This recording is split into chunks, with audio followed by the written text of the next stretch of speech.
This is Four Wheels and a Seat. My name is Alex Dalrymple, and each week I review a brand new car. To make sure you don't miss any, hit that subscribe button and the bell for notifications. This week I find myself back in the Mitsubishi Outlander. I reviewed the top spec Exceed Tourer a couple of weeks ago, and now I'm in the mid-spec LS, which externally looks pretty similar. The wheels are smaller, there's no panoramic sunroof. Otherwise, it's pretty well identical from the outside. This car is also a 7-seater, although the two tiny seats in the back are, well, pretty well useless unless you have quite small children. You're not really squeezing anybody back there. Up front we have the same engine. It's a Nissan-developed 2.5 litre 4-cylinder naturally aspirated petrol engine that outputs 135 kilowatts of power and 245 newton meters of torque, with a combined average fuel economy of 8.1 litres per 100 kilometres. And this car is all-wheel drive with power driven to all four wheels via a CVT transmission.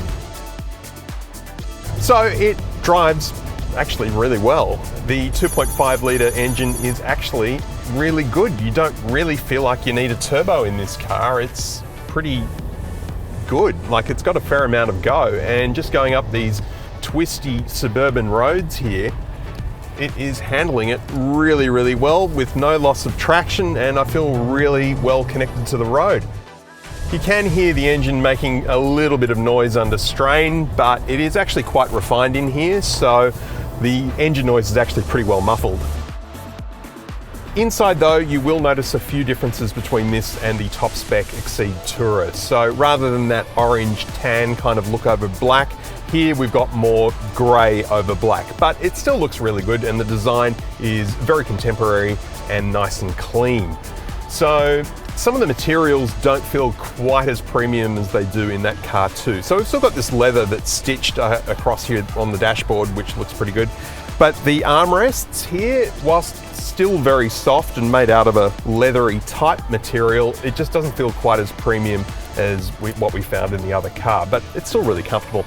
The biggest difference though from the interior touch points comes from this big slab of fabric here on the door inserts. Now, on the Exceed Tourer, this was quilted leather and it looked really, really good, and it felt nice too, but this just looks and feels cheap and nasty. I don't like this at all. They could have just extended this kind of look that they've got here at the front of the door all the way back, but they put this here instead, which is a bit of a pity. The infotainment screen is pretty much identical to the top spec car, so it runs the new Mitsubishi software, which is a vast improvement over the terrible one that we find in the ASX and the Eclipse Cross. This is actually really quite good. I mean, look, it's still a little bit laggy and the graphics aren't exactly cutting edge, but it is just streets ahead of the old version. And it also has wireless Apple CarPlay, and that's a big tick in the plus column. There's also digital radio and native navigation too, if you don't happen to have your phone.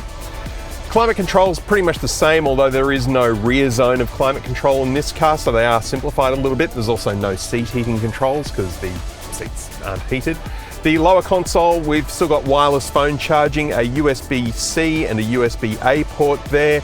This same gear shifter that we had in the other car, which some reviewers don't like. I think it's just fine, it works really well. It's a bit like using a mouse, to be honest. And we've got the same drive mode controls here, which include the drive modes of Eco, Normal, Tarmac, Gravel, Snow, and you can change between those quite easily with hill descent control here in the middle. A couple of cup holders and a pretty small centre bin, to be honest. No head-up display, we miss out on that in this car, and no digital instrument cluster. Instead we get a hybrid digital analog unit, which actually looks and works really well. I think this is actually one of the better executions of that. It could actually be better than the one that we find in the Kia Hyundai cars. A few different display modes you can go through on this center screen. I just keep it on the speedo, and we've got the compass up on top there, and also just showing me what media I'm playing through Apple CarPlay at the moment. Two really easy to read dials. I don't really look at the analog speedo, I just look at the digital one in the middle. And also when you change drive mode, some nice graphics that we saw in the Exceed Tourer. The same graphic design comes up here, it's just a little bit smaller.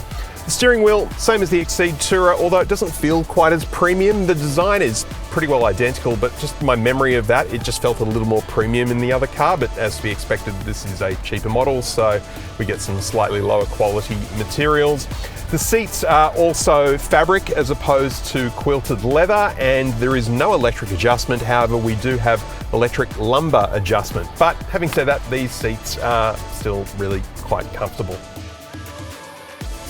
The only real quirk I've found with this car is that the automatic headlights come on by themselves just fine, but they don't turn off once you get outside in the sunlight. I just have to manually switch them off every time. But apart from that, everything works fine. It just feels really well made and solid in here. And that's just the real difference you can notice between, say, this car and the Haval H6, which is still a really good, better value car than this one, because for the same money you're getting a lot more gear, but you just notice the build quality here in the Mitsubishi. It is just flawless.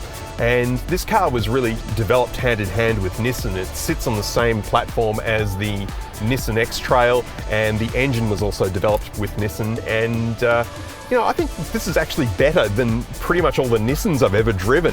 The Mitsubishi Touch has really made this a really good car. It drives really, really well, and it's priced well too. So if you're a family on the lookout for a mid-size SUV that's not going to break the bank, it doesn't have every bit of gear under the sun, but if you can pay a bit more, you get that, then this is a really good option.